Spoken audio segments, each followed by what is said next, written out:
Hello everyone, welcome to Rome Tips. Today we will be discussing how to install and set up IPVanish VPN on your iPhone. It's an easy guide, so let's get started. First, open your web browser and go to the IPVanish website.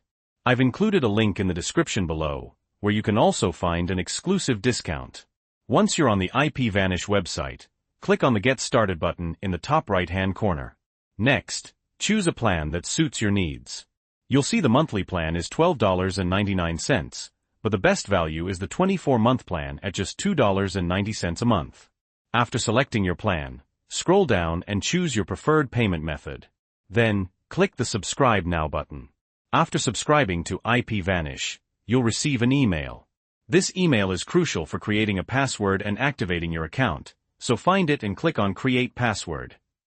After you've created your password and signed into your IPVanish account, you'll be taken to your account dashboard.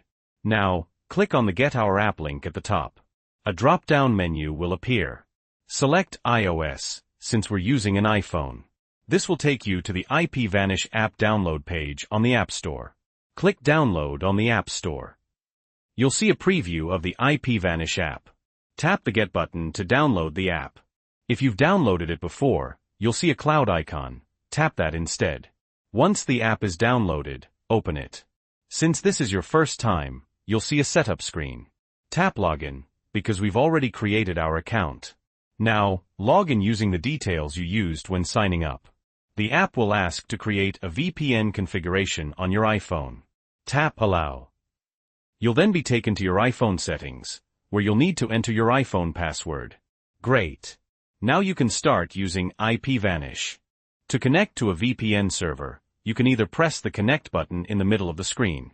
This will connect you to the optimal server, usually the closest and fastest. Alternatively, you can tap the Locations tab at the bottom and browse the list of available countries. For example, I'll select a United States server. It'll ask if you want to connect, so tap Connect. It'll take a few seconds to connect to the chosen server. We can double-check by going back to the home screen. You should see that you're connected. Now that you're connected to a VPN server, you can close the app and use your phone as normal. When you want to disconnect, simply tap Disconnect in the middle of the screen. After a few seconds, you'll be disconnected and back to your normal IP location. Don't forget to use the link in the description for an exclusive discount on IPVanish. If you found this video helpful, please give it a like. And if you have any questions or comments, leave them below. Thanks for watching, and don't forget to subscribe to Rome Tips for more helpful tutorials.